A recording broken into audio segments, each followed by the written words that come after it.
같이 합장하겠습니다. 천상천하 무여불 시방세계 영무비 세간소유 아진견 일체무효 여보를 짜라나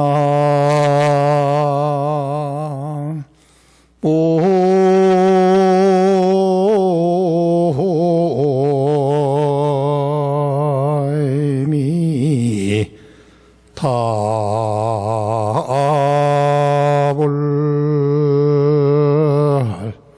자 합장 바로 하세요. 반갑습니다. 저는 생명나눔 실천본부라고 소임을 맡고 있는데요.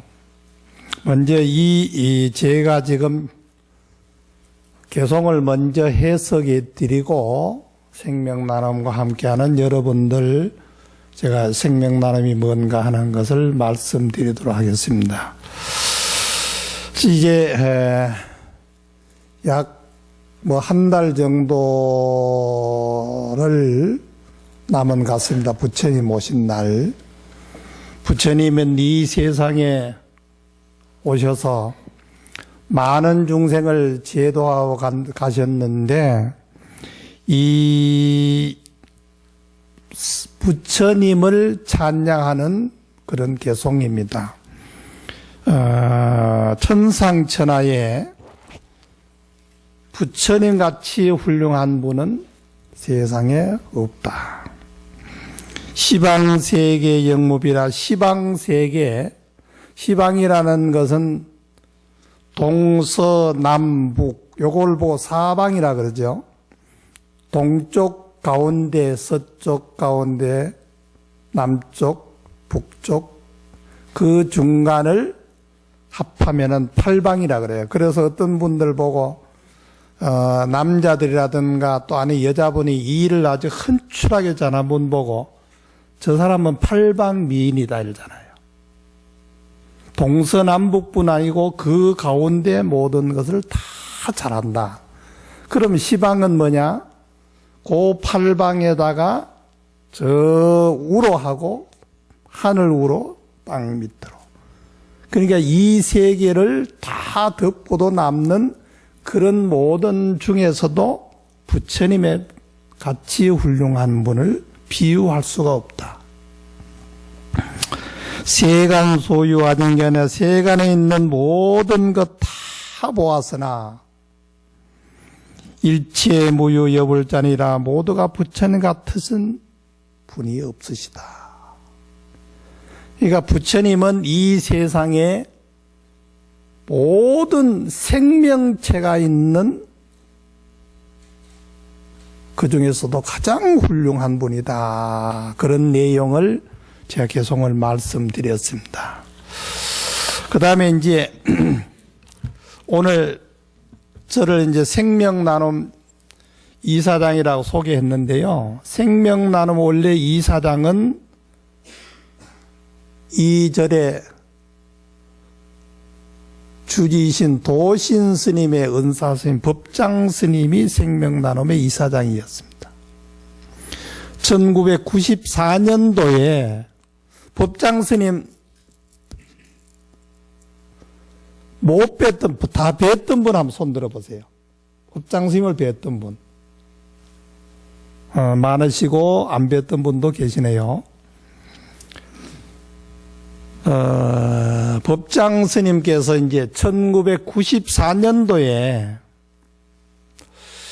우리의 생명은 하나인데 어떻게 하면은 건강하게 이 세상을 잘 살까 이렇게 생각해 가지고 만든 단체가 생명나눔 실천본부예요. 스님도 마지막에 어떻게 했어요? 돌아가시고 난 뒤에 내 시신을 한 사람에게도 이익이 될 수 있으면 주겠다 그래서 마지막에는 시신까지 기증하고 가셨습니다. 그런데 이 생명나눔에서 주로 하는 건 뭔가 하면은요, 우리가 건강하게 살아야 되잖아요. 다 건강하게 살아야 되는데 연세가 든다든가 아니면은 태어날 때부터 약한 분도 있고, 또 아니면은 갑작스럽게 교통사고라든가 이렇게 나서 다치는 분도 있을 거고요. 보통 우리가 100세를 산다 그러면은 100세를 다 채우지 못한 분이 허다하게 많잖아요. 그리고 예를 들어서 장기가 어디 나쁜데, 나는 간이 나쁜데, 나는 신장이 나쁜데, 나는 폐가 나쁜데, 이런 분이 있으면은 만약에 살아가다가 잘못돼가지고 뇌사자가 되는 경우가 있습니다. 우리 주위에 뇌사자 혹시 보신 분, 들어보신 분 계세요? 뇌사자, 누구 중에 뇌사자 됐다는 그런 친척이라든가 가족 아니면 주위에 있는 분 보신 분 계세요? 잘 없지요? 그런데도 우리나라의 뇌사자가 1년에 평균 4,000명이 뇌사자가 있습니다. 그럼 연세가 많아서 뇌사되면은 그렇다 치더라도 만약에 젊은 사람이 뇌사가 되면은 그 장기를 주는 거예요. 뇌는 죽었는데 이 장기는 살아있어요. 그러면은 그분이 병원에 갔다 그러더라도 아무리 의학적으로 한다고 해도 2주를 못 넘깁니다. 2주 전에 몸이 다 망가지고 썩고 그럽니다. 그러니까 그때는 만약에 이제 예를 들어서 이제 어떤 분의 아들, 딸이라든가 젊은 분이 뇌사가 됐다, 의사가 판명하면은 그 부모라든가 가족이 승인을 나면은 이 장기를 주는 거예요. 근데 그 장기를 주는데 가장 건강한 사람이 뇌사되면은 9명의 새 생명을 살릴 수 있어요. 9명. 그리고 연세가 많아서 70, 80, 100살이 돼가지고 자연사에서 돌아가시면은 각막을 줄 수 있습니다. 각막은 연세가 많아도 되는데 그 각막을 돌아가시고 나면 20몇 시간요? 한 24시간 그랬습니까? 그 정도 되면은 각막을 이식해 주면은 앞 못 보는 분이 앞을 볼 수 있게 해주는 겁니다. 또 그리고 또 주위에 보면은 혹시 백혈병이라든가 소암 걸린 그런 분은 혹시 많이 들어보셨죠? 백혈병, 소암 이런데. 그런 환자들은 뭔가 하면은 우리 몸 안에 자체가 자연스럽게 모든 것을 피를 만들어낸다든가 오래된 이런 그 신진대사를 하는 거예요.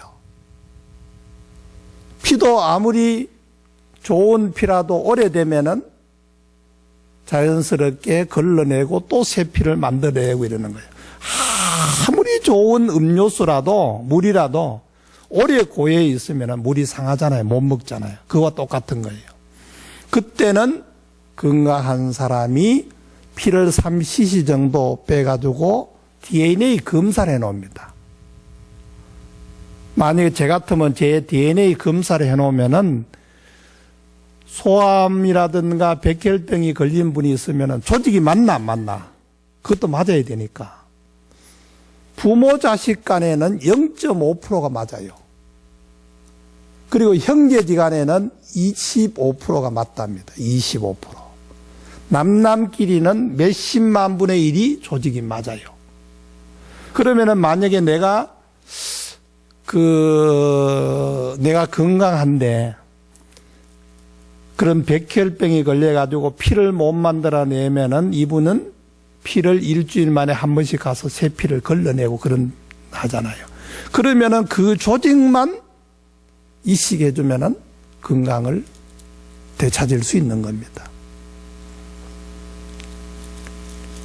그게 이제 생명 나눔에서 하는 거고요. 또 하나는 환자들 참 참 수술만 하면 낫는데 돈이 없어 못합니다. 그런 분을 위해서 생명 나눔에서 모금을 해가지고 한 달 동안 누구누구 이름으로 모금하면은 그분의 치료비를 주고, 또 어떤 분네들은 보니까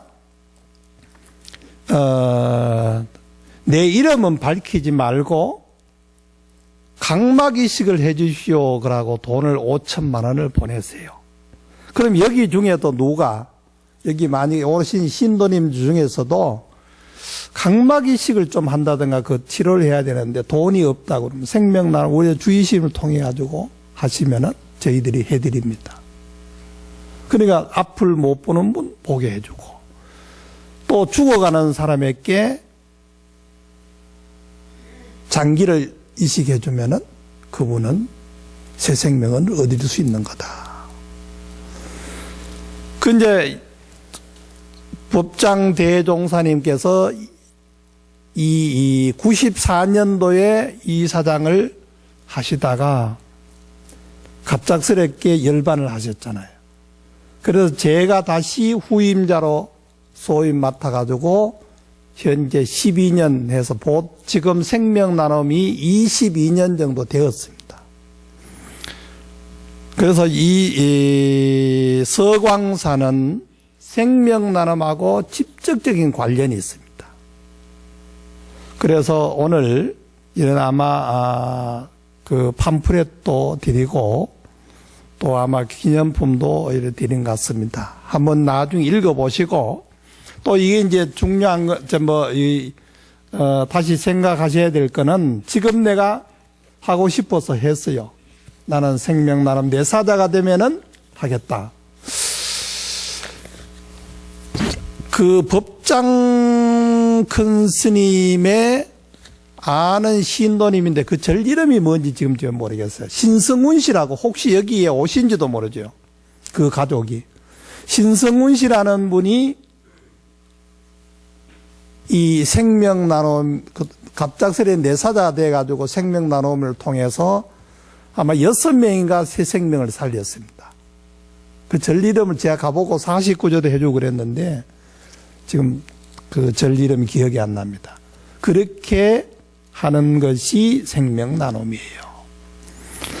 그래서 여러 오신 신도님들이 우리 이 주지 스님의 은사이신 법장 큰 스님이 설립했던 생명나눔이 이렇게 하는 거구나, 나도 동참을 해야 되겠다 싶으면은 오늘 서명하셔도 됩니다. 근데 이제 서명을 하시는데 만약에 지금 나는 했는데 당사자가 나타났다, 내하고 조직이 맞는 사람이 나타났는데 하겠습니까? 이거는 어떻게 하냐, 우리가 하면은 잘못될 수도 있으니까 국가에서 관리합니다. 그러니까 대한민국의 국가에서 관리하기 때문에 이게 무슨 뒤에 거래한다든가 잘못된다든가 그런 거는 없습니다. 근데 이제 하겠습니까? 하고 이제 누가 백혈병이 걸리는데 조직이 맞습니다. 해 주실랍니까? 그 몇십만 분의 일이니까. 일생 동안 한 번 전화, 연락 안 올 수도 있습니다. 안 옵니다. 그것도 젊어야 되니까. 18살부터 40살까지예요. 그러니까 여기에 해당되지 않는 분, 우리 노보사님 해당 안 되십니다. 그런데 이제 만약에 젊은 분이라도 했는데 그분이 나타나서 하겠냐 그러면은 할 때는 기분이 좋아서 했는데 지금은 하기 싫다 이러면 지금 싫습니다 이러면 그것도 못 합니다. 그래서 이거는 하나의 이야기니까 오늘은 여러분들이 생명나눔에 나는 동참하겠다, 연세가 많더라도 나는 이거 그냥 동참한다, 이런 뜻에서 하나씩 써주시면은 고맙겠습니다.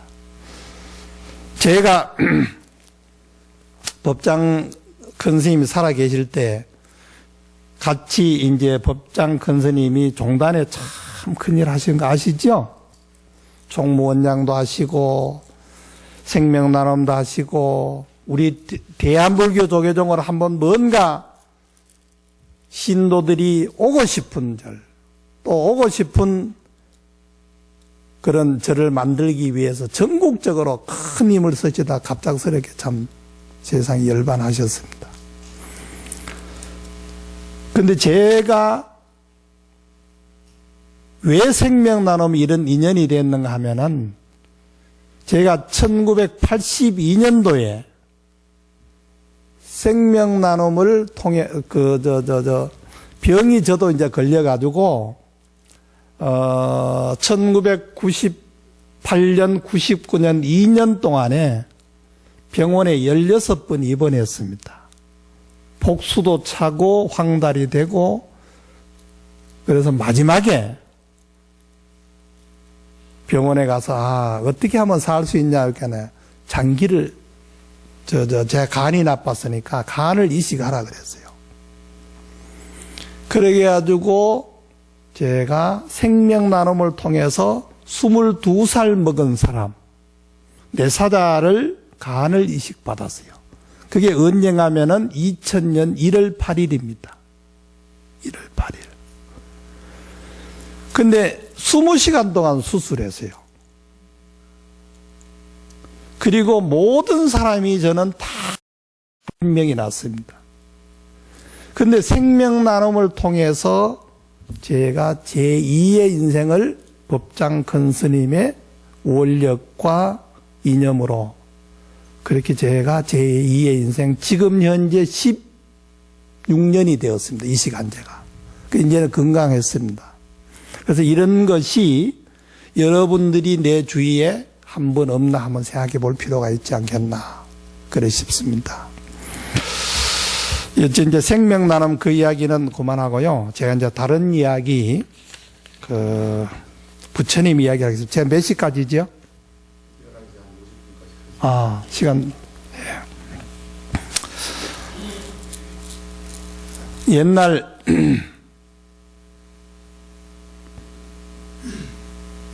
중국에 아주 참 훌륭한 천자가 살았는데 그 천자가 가장 아끼는 부인이 있었어요.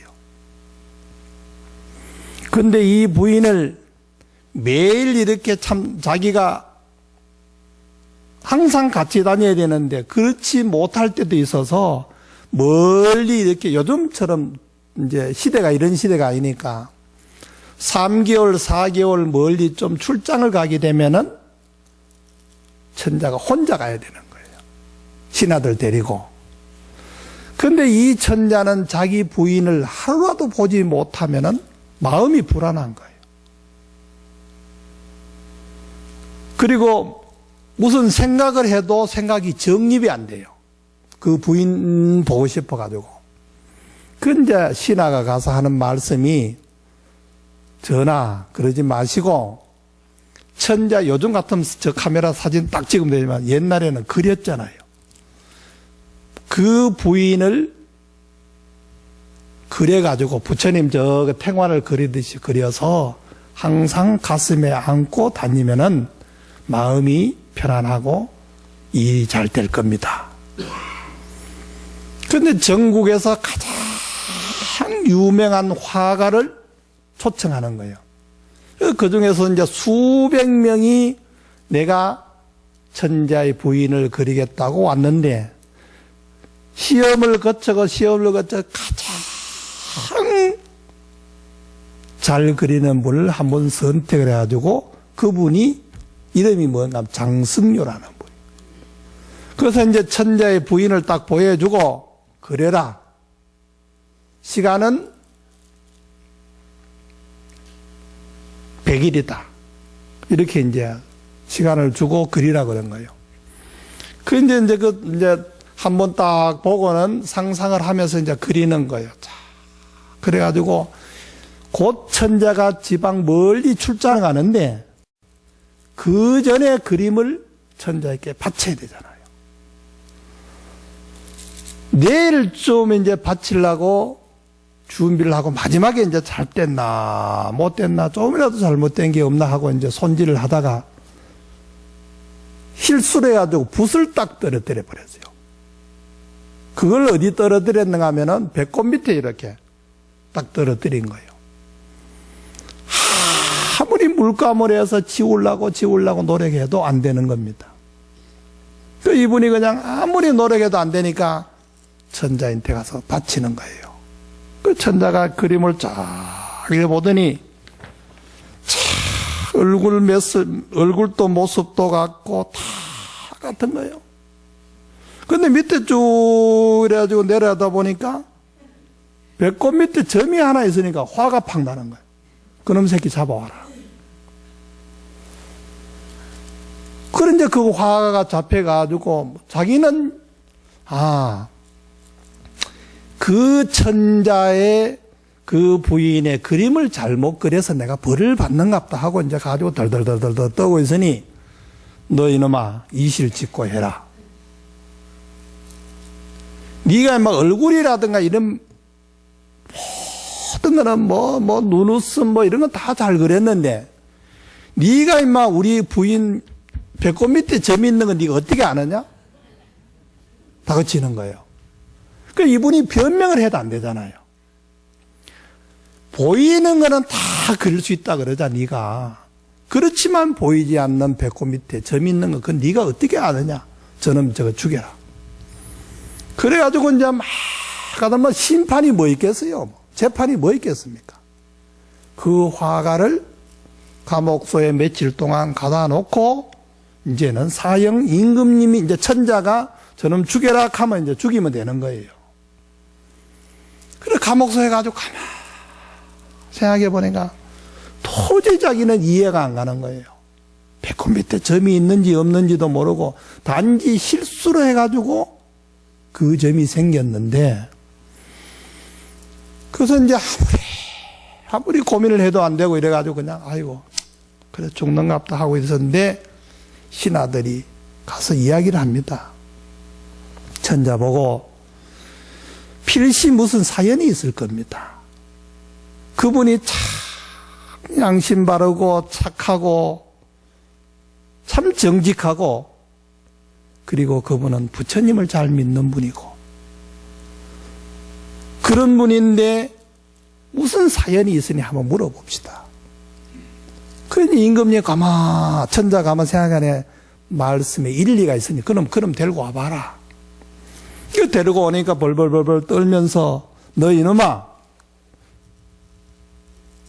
우리 마누라 배꼽 밑에 점 있는 건 네 어떻게 봤냐 하면서 이제 고초하겠죠. 그러니까 이제 사실적으로 이야기하는 거예요. 내가 참 마음에 담고 이렇게 그림을 잘 그리다가 마지막에 제가 실수를 해가지고 이렇습니다. 그 임금님이 참 천자 가만 생각하네. 그 말씀이 일리가 좀 있는 것 같은 거예요. 야, 그러면은 네가 오늘부터 또 100일이라는 시간을 줄 모니까 내가 꿈의 본문을 네가 그려와라. 네가 그렇게 안 본 것도 그린다니까. 내 꿈에 본 것을 네가 한번 그려와라 이러는 거예요. 그게 이분이 그 말씀을 천자의 말씀을 듣고 아무리 생각해봐도 천자의 꿈의 본문을 어떻게 그리겠어요? 자기가 꿈의 본문 같으면 그리는데 부처님한테 가서 기도를 합니다. 열심히 기도하는데 기도는요. 제가 기도를 해봤는데요.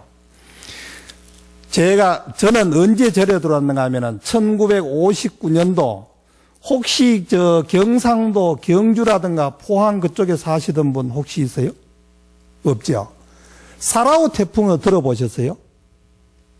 우리나라에서 태풍이 가장 피해가 많은 데가 사라오 태풍이에요. 그때 당시에 기록에 의하면 830 몇 명이 죽었습니다. 제가 절에 있는데 그 물이 이렇게 가지고 물이 이제 다 빠지고 나니까 전봇대 그 위에 전기줄인데 거기에 그 위에 이렇게 뭐 내려가잖아요. 이렇게 막 비가 오면은 나무 가지도 거기 걸려 있더라니까요.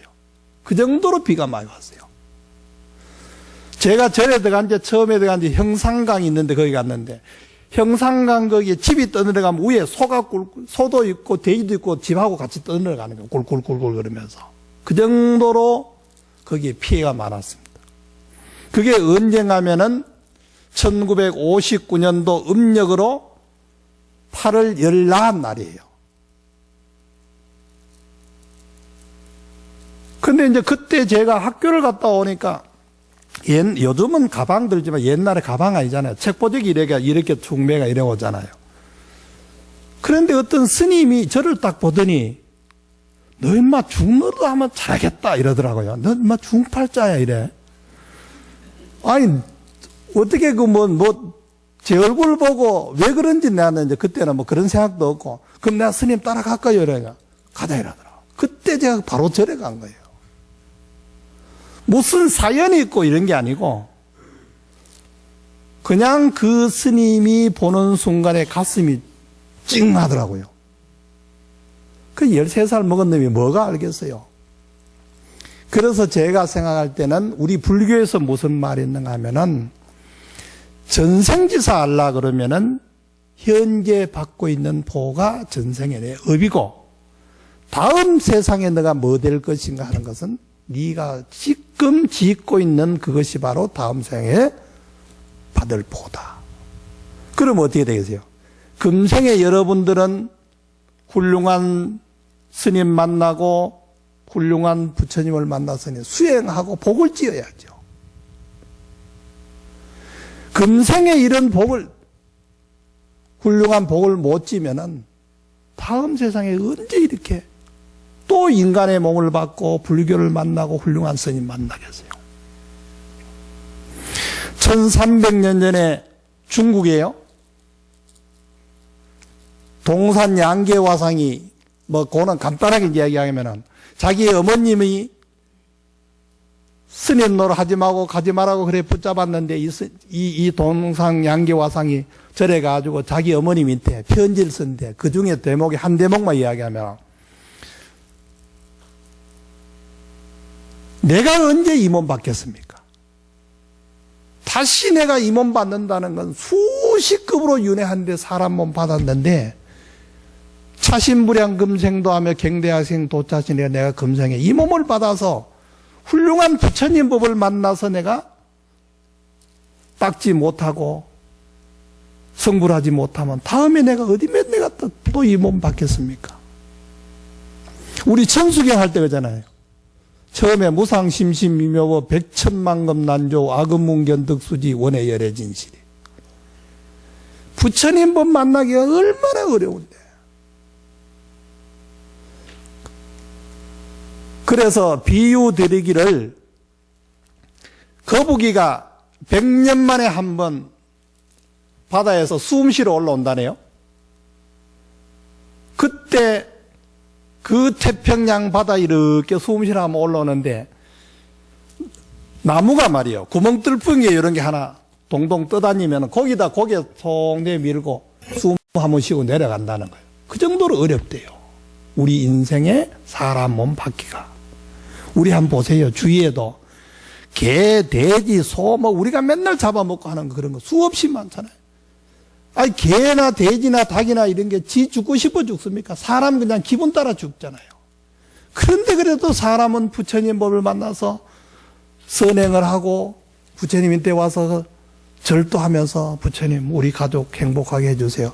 이렇게 생각할 줄 아는 동물 중에도 사람 몸을 받았잖아요.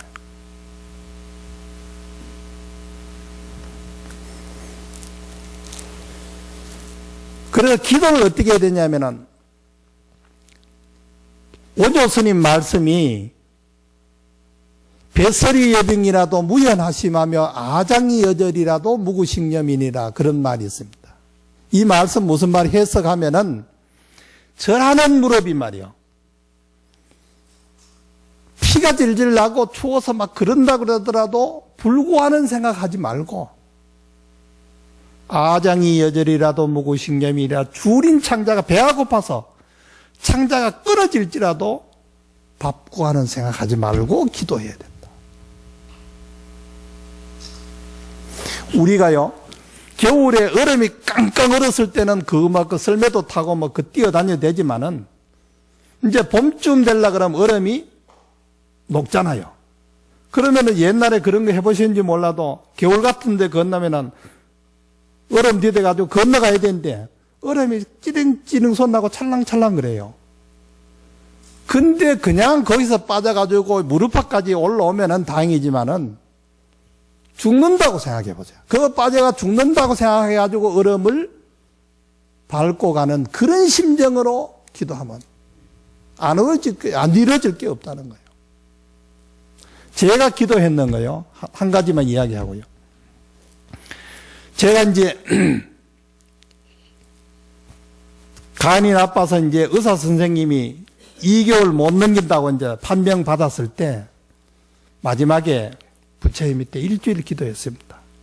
길게도 못했어요. 뭐 힘도 없고 복수 차고 얼굴이 황달되고 뭐 이랬으니까.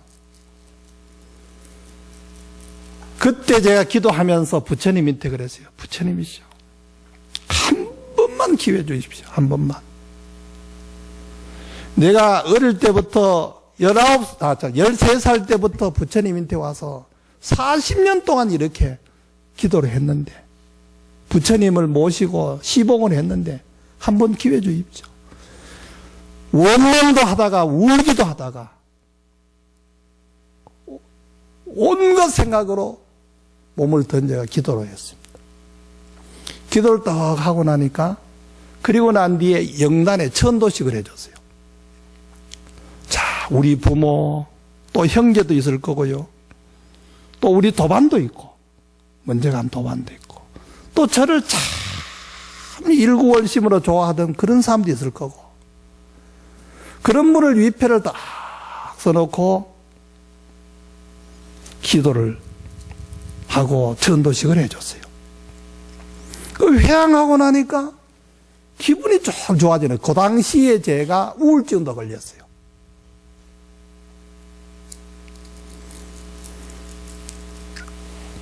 병원에서 전화가 온 거예요. 황일면 스님이지요. 이래. 예. 돈 5천만 원 가지고 입원하십시오. 그리고 5천만 원을 그 아산병원에 넣고 병원에 가니까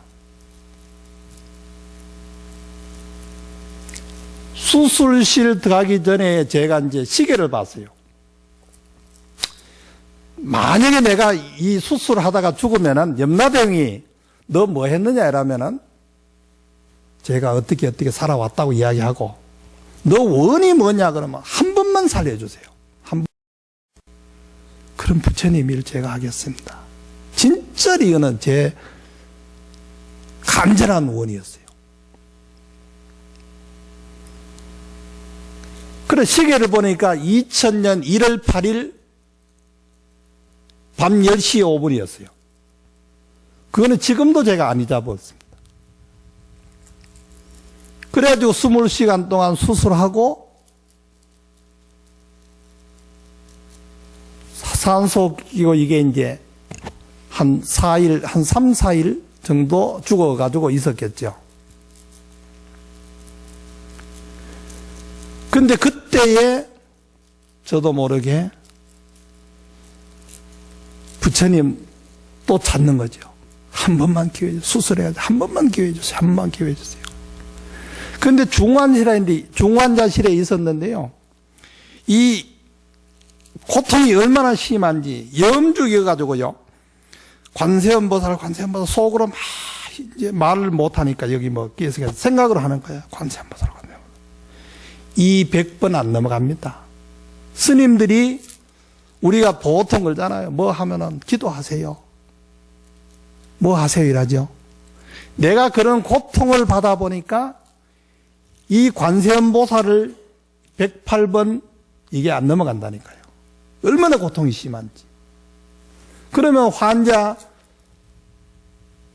간호사 불러가지고 진통제나 놔주세요. 진통제나. 그게 더 관세음보살보다 영험이 있더라니까요. 그때 얼마나 비참했는지 아세요? 그래서 제가 중노릇을 지금 이제 한 50년 넘어 했잖아요. 그러면서도 그때 생각하면 너무 가슴이 아픈 거예요. 내가 일생 동안 부처님에게 매달렸는데 그 고통이 오니까 관세음보살보다는 간호사 불러서 진통제나 놔주세요. 그게 더 먼저 나옵니다.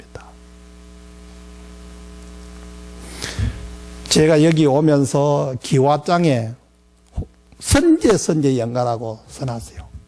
이게 뭔가 하면은 제인테 간을 준 사람이 이름도 성도 모르지만은 그분을 위해서 내가 기도를 해줘야 되잖아. 얼렁 듣기로 생각하기를 22살 먹은 사람이 강원도 가다가 교통사고가 나가지고 뇌사자가 됐대요. 그래서 간이식을 제가 받은 거예요. 그래서 그분을 위해서 내가 참 기도해주고 해줘야 되는데 이름도 성도 모르니까 어느 절에 가든 어디 가면은 제가 그 영가를 위해서 기도를 해주고 기와장에다가 항상 절 같은 데 가면 이래 하는 거예요. 그게 이제 제가 이름을 지은 게 선제 영가. 착하고 착한 영가요.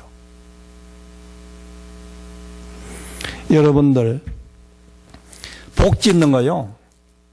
건강하실 때 복을 지어야 됩니다. 지금 만약에 건강하지 못하고 병실에 누워서 산소호흡기 끼고 있는데 아이고 내가 저 서광사에 가서 기호 한 장 해야지. 요번에 그 뭐 짓는지 내가 뭐 일을 뭘 내가 보실 좀 해야지. 못 합니다. 여기 왔을 때 하는 거예요. 제가 1982년도부터 2000년까지 아파가지고 병실에도 갔다가 왔다 하면서 무슨 생각을 안 했겠어요? 스님인데. 또 우울증도, 그 병이 걸리면 우울증도 오는 거예요. 우울증이 오는데 마지막에 제가 하나 선택하고 스스로 내가 이 세상을 마감하지 못한 것은 뭐냐. 한 가지가 저를 알고 있는 사람. 제가 어릴 때부터 절에 들어와가지고 지금까지 아니면은 제가 인생 살면서 지금 제가 몇 살 때 보입니까? 보사님, 노보사님, 제 몇 살 때 보여요? 잘 모르겠어요? 제가 어디 가면은 나이를 38살 그럽니다. 왜 38살인가 하면은 22살 먹은 사람의 간을 2000년도에 넣었으니까 16년 됐잖아요. 그러니까 22살에다가 16년 보태면은 몇 살이에요? 38이죠. 38이에요. 그러고 저는 손가락 한 만져보면은 10,000원. 제보고 악수하면은 100,000원. 또 더 친해가지고 제하고 포옹하면은 100,000원. 딱 정해져 있습니다, 저는. 그러니까 보사님들 혹시 제 손가락 한 만져보려면 10,000원 딱 내고 하세요. 왜 그런가 하면은 지금까지 병원에 수술하고 약 먹은 게 한 약 5억 들었습니다. 5억짜리 만져보려면 그 정도 내야 안 되겠어요? 그 정도로. 그 공덕을 서광사에다가 여러분들 제 손가락 한 만져보면 서광사에다가 보시하세요. 그리고 제가 수술하고 난 뒤에 이제 우울증도 걸렸다 그랬죠. 그리고 이제 카땡을 이제 병원실에 다 촬영했는데 제가 조금 정신이 들어왔어요. 그래, 저는 또 간병인을 썼잖아요. 근데 해가지고 제가 아픈데 우리 형님이나 우리 친척들 데리고 가지고 간호해달라 소리 할 수가 없잖아요. 그래서 간병인을 쓰면서 간병인 보고 저 카땡 좀 열어주세요. 카땡을 다 여니까 한강이 흘러가잖아요. 아산병원에서 했으니까. 그때 생각이요. 내가 이렇게 여러 사람에게 피해주고 뭐 하면서 내가 지금까지 잘 살아오지 못한 거 이런 거 생각하면은 우리가 죽고 사는 거는 한강 저거 흘러가는 거 한 번 더 보는 거다. 어떻게 생각하면은요, 세상 사는 거는 봄에 한 번 꽃 피는 거 더 보고 가을에 낙엽 지는 거 한 번 더 보고 이거예요.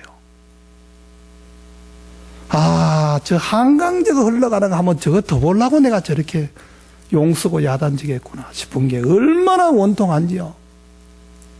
제가 스스로 생각할 때. 그래서 이제 기도하는 그 이야기 하다 보니까 제 여러 가지 이야기가 나왔네. 그래서 이 장승료라는 분은 천자가 본 분을, 꿈에서 본 분을 그리기 위해서 부처님한테 기도합니다. 자기 생명하고 걸리면은요, 일념됩니다. 그냥 내가 어디 가다가 좀 부처님한테 가서 기도 한번 절 한번 하고 와야지. 이때는 그냥, 부처님, 제가 오늘 왔습니다. 슬퍼서 왔습니다. 기뻐서 왔습니다. 우리 아들 진급했습니다. 또 아니면 우리 남편 진급하게 해주세요. 이 정도는 그냥 대략 그냥 할 수 있어요. 그렇지만은 내 생명이 딱 걸리면은 그때는 일념이 됩니다. 그래서 영단에 우리 그런 사람들을 다 제사를 지내주니까 기분이 조금 좋은 거예요. 혹시 여기 우울증 걸려본 분 있어요? 있어요? 우울증 걸려보면요, 꽃 피는 거 누가 좋아하면 그것도 기분 나빠요. 예쁘다 그러면 그것도 기분 나쁜 거예요. 돌도 예쁘다 하면 그것도 기분 나쁜 거예요. 세상을 모든 100가지, 1000가지, 10,000가지를 생각해도 부정적이에요. 희망이 없어요.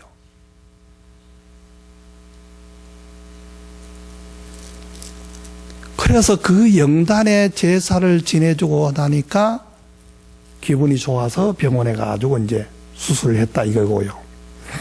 그리고 장승료라는 분은 100일 동안 부처님 밑에 매달린 거예요. 부처님, 천자가 꿈에 본 분을 한 번만 내가 그리게 해주세요. 안 그러면 저는 죽습니다. 저만 죽습니까? 우리 가족이고 뭐고 다 멸망합니다. 한 번만 천자가 꿈에 본 분을 좀 해달라고, 보이게 해달라고. 근데 100일 동안 다 하고 나니까 100일 되는 날이 관세음보살이 나타났어요. 그래, 착한 참 사람, 당신이 그렇게 잘못돼서 그렇게 천자의 부인을 배꼽 밑에 점 있는 그런 것이 네가 그렇게 임금님이 생각하는 것보다는 네는 진실로 했는 건데 네가 참 마음고생이 많구나. 선제라. 그러면서 관세음보살이 탁 나타나가지고 감로수에 물병을 탁 들고 한 잔을 주더라는 거예요. 딱 마시고 나니까 정신이 바짝 차려지는 게 기분이 좋아졌어요. 그래서 그때부터 이 화가는 임금님이 꿈에 본 분은 누군지도 모르고 아무리 생각해도 모르는데 아따, 내가 꿈에 본 분을 그려야 되겠다. 관세음보살을 그리는 거예요.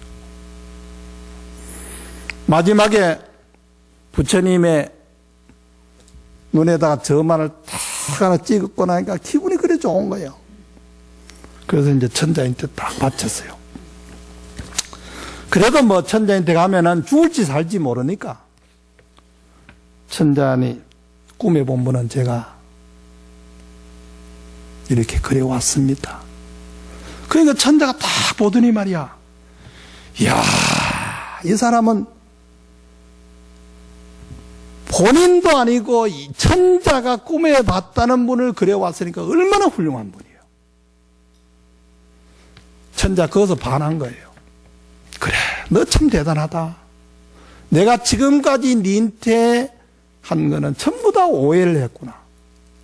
그러면서 그 관세음보살님을 보고 이 천자도 기분이 좋았고 이 화가도 좋고, 그리고 나한테 상을 듬뿍 주는 거예요. 벼슬도 주고 그랬다는 겁니다. 그러니까 우리가 관세음보살님은 어떤 분이냐, 내가 아주 위급할 때 일념을 한 번 부르면 나타난다 그랬잖아요. 그래서 여기 오신 모든 분들은 기도를 열심히 하면은 이루어집니다. 이루어지는데, 여기 보니까 저쪽 분에 집도 짓고 뭐 이래대요. 이 법당을 왜 짓겠어요? 또 요사체라든가 이런 건물을 왜 짓겠어요? 부처님의 경전에 보면은 부처님이 계실 때 아니면은 부처님 제자가 계실 때 있을 때 비가 오면 어떻게 돼요? 비를 피하게 해줘야 된다. 그러면은 그 공덕은 세세생생에 영원할 거다. 우리나라에 조금 산다는 유명한 사람들, 뭐 재벌가 이런 거 보면요, 그분들이 전부 다 가보면은 칼 하는 칼 한진 조중훈 사장도 저 월정사라든가 저런 데 가서 기도를 얼마 했다고요. 여러분들이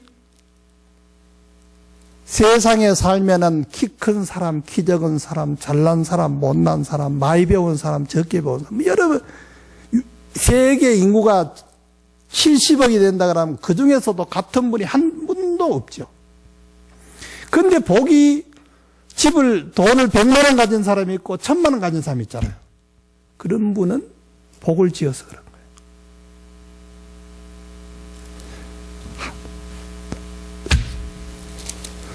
제가 복 짓는 이야기 한 가지만 또 더 하겠습니다. 점하는 이야기 하나 해줄까요? 예? 점하는 이야기. 옛날에,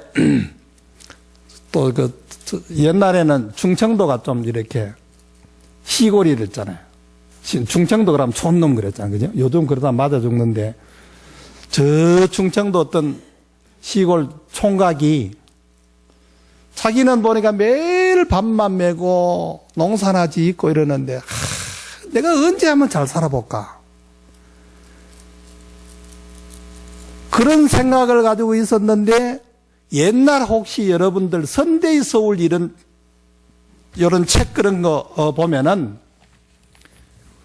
백운학 운명 감정소 이렇게 해가지고 사진을 딱 보내면은 그 사람이 어떻게 된다 이렇게 사주를 봐가지고 보내는 거 혹시 그런 거 보신지 모르겠어요. 저는 옛날에 봤어요. 이 소설 참모의 이런 잡지 책에 백운학이라는 사람은 원래 중국 사람이에요. 주역을 잘해가지고 사람을 딱 보면 알아요.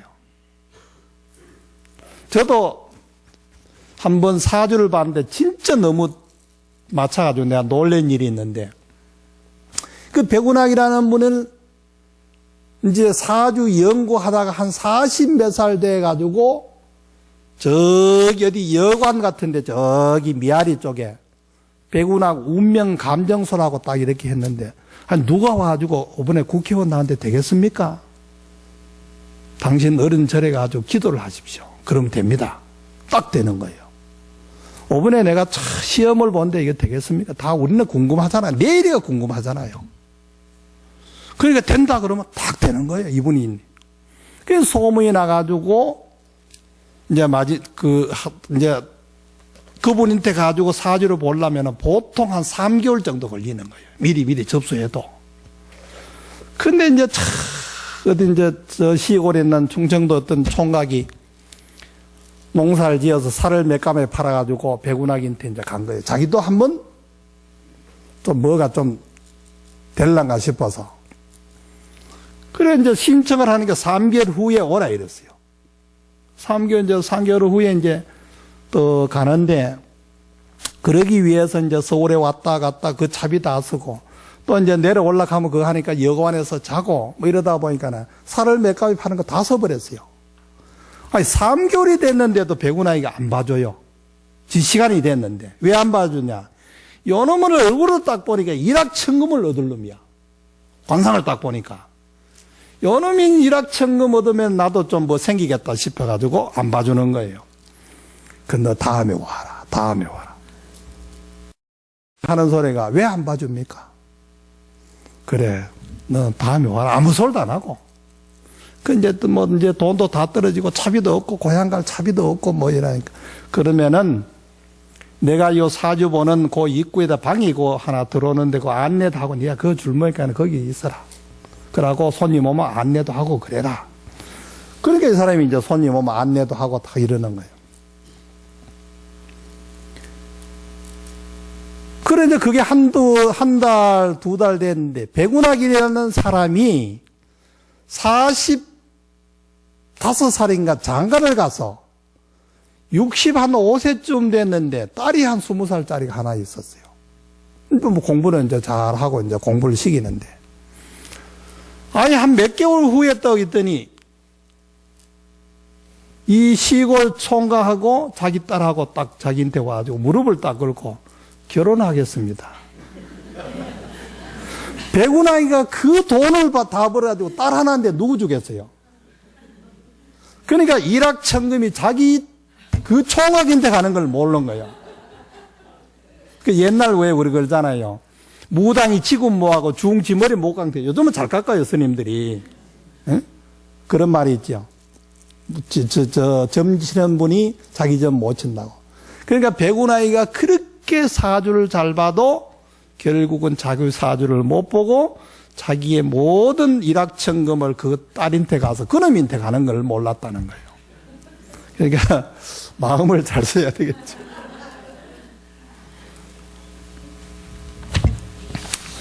또 한 가지는 마음 잘 쓰는 이야기를 또 하나만 더 하겠습니다. 이조를 세운 분이 누구죠? 이성계 장군이잖아, 그죠? 태조 이성계. 이성계 장군이 큰 뜻을 품고 이 나라를 어떻게 해봐야 되겠는데 하고 생각을 하고 있는데 그 당시에 가장 훌륭한 스님이 누구였어요? 무학 스님이에요. 무학 스님은 소문이 쫙 이 스님한테만 가면은 다 안다는 거예요. 근데 요즘은 그런 거 안 하는데 옛날에는 스님들 보면 사주 봐주세요, 관상 봐주세요. 그 소리 참 많이 했어요. 근데 왜 그런가? 스님들 다 압니다. 주의심도 다 알아요. 말씀을 안 해서 그렇지. 우리는 마음 공부를 하잖아요. 일생 동안 앉아가지고 나라는 마음을 찾는데 마음은 어떻게 되겠어요? 둘이 아니고 하나예요. 물이라는 것은 여기는 커피 넣으면 커피가 되겠고 홍차 넣으면 홍차 되잖아요.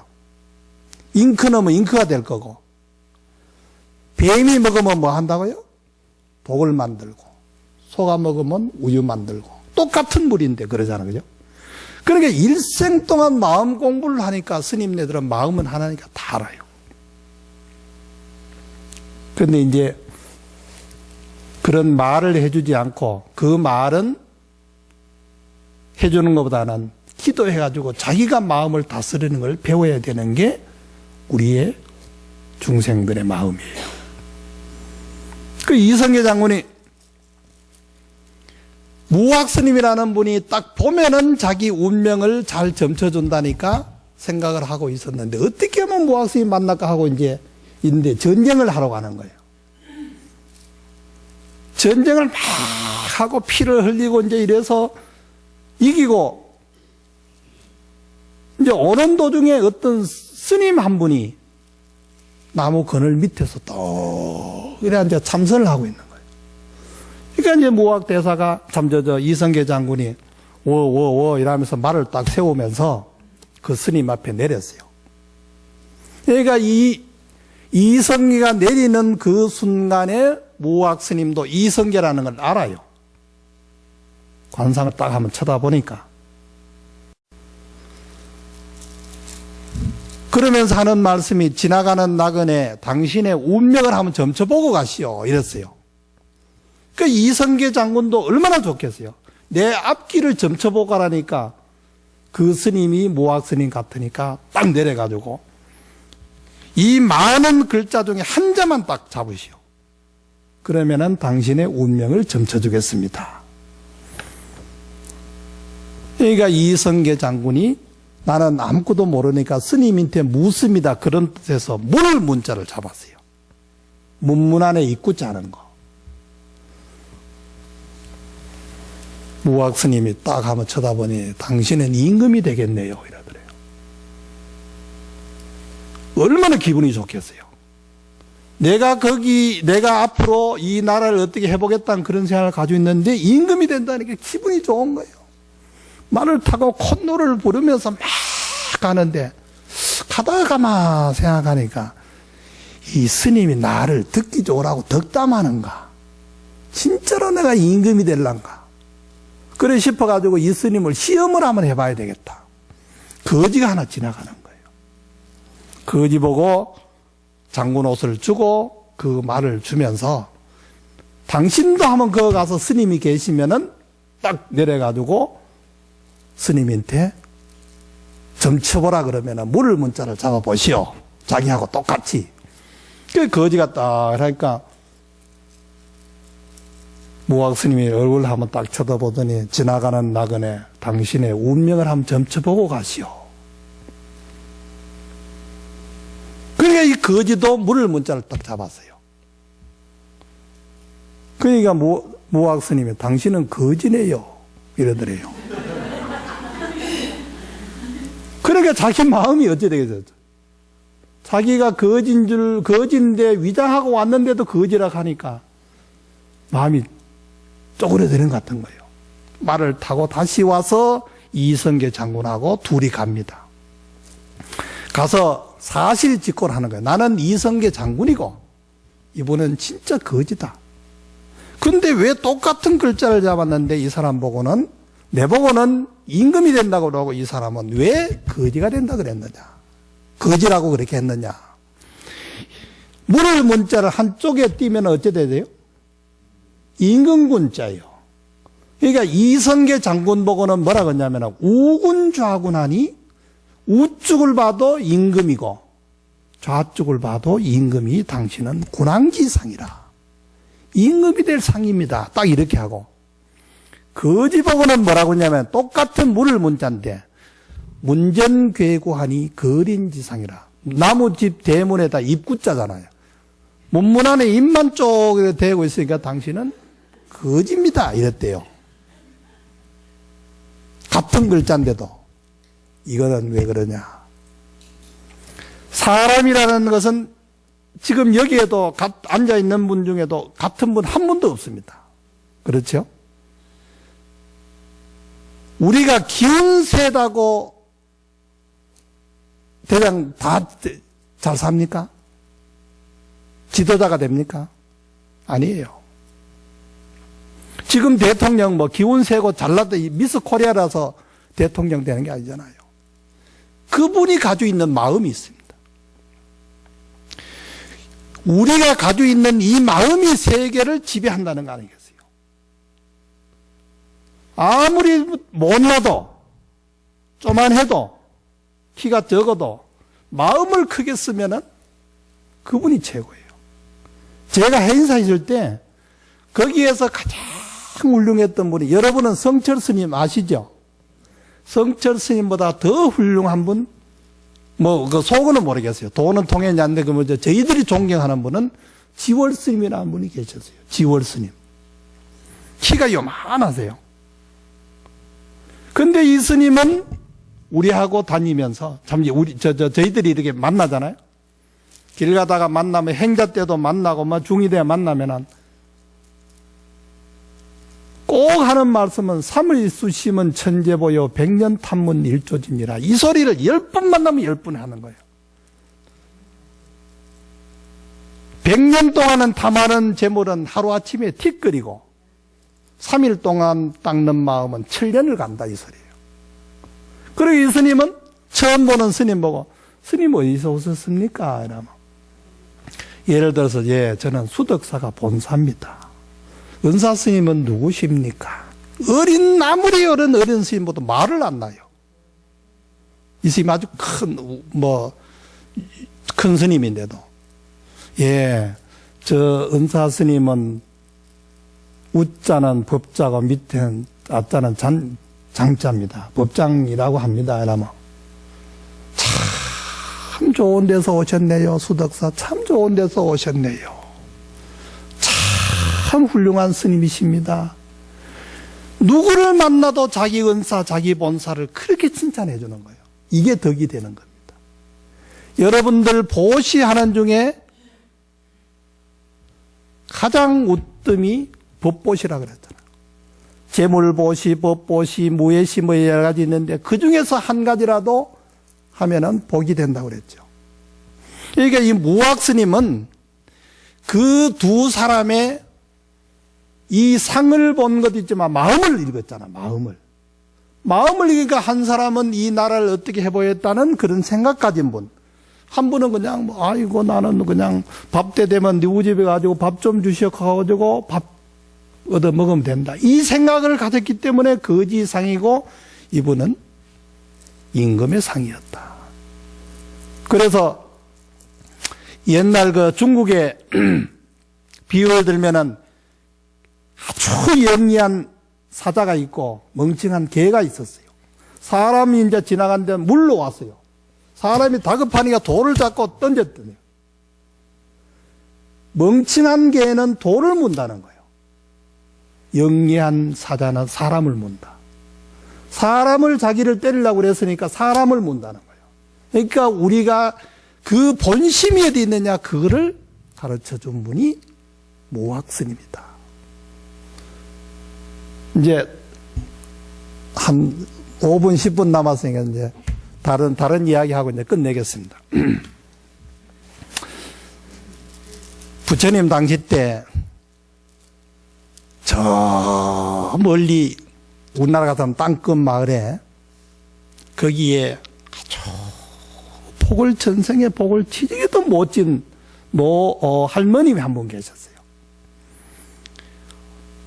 주위에 자식도 아무도 없고 돈도 없고 아무것도 가진 게 없는 거야. 매일 얻어먹고 그냥 그 풀숲에 가지고 주무시고 그러는데 할머님이 연세가 많아가 이제 돌아가실 때가 되었어요.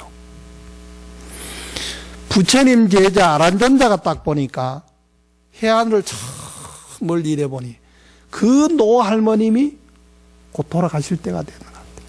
부처님 보고 부처님이시여, 저 땅끝 마을에 보니까 그 할머님이 계신데 과거에도 이래 살았고 현재도 이래 살았고 현재 저렇게 남을 원망하고 부정적이고 이러면은 다음 세상에 곧 돌아가시는데 지옥 갈 것 같습니다. 그 할머님을 제도하고 오겠습니다. 부처님이 갔다 오라 그랬어요. 그 아란존자가 딱 가보니까 할머님이 허리 꼿꼿하게 뭘 군지렁 그러면서 뭐 달려 샀는 거예요. 그래서 아란존자가 할머님 저에게 보시를 하고 업장을 소멸하고 극락세계를 가십시오.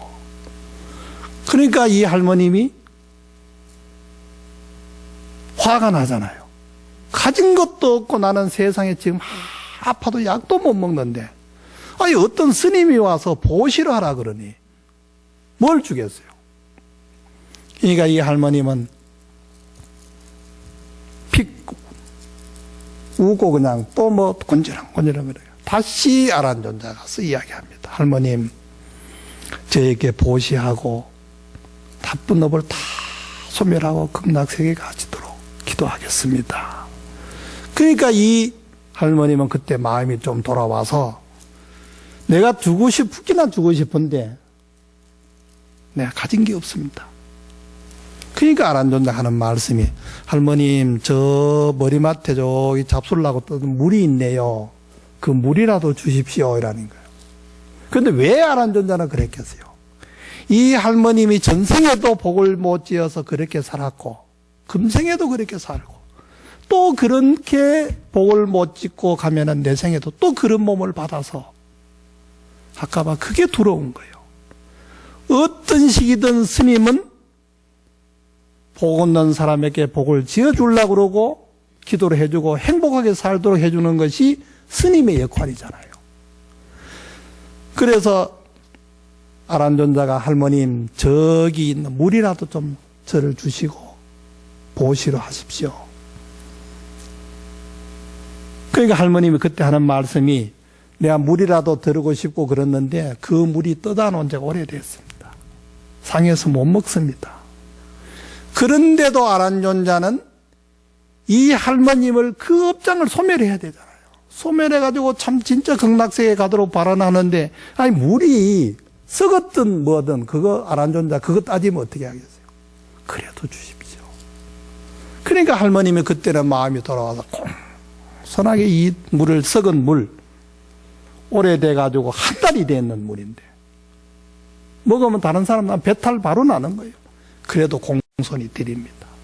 아는 존자는 그 공손히 주시는 할머님의 물을 받아 먹어 얼마나 맛있게 먹었겠어요.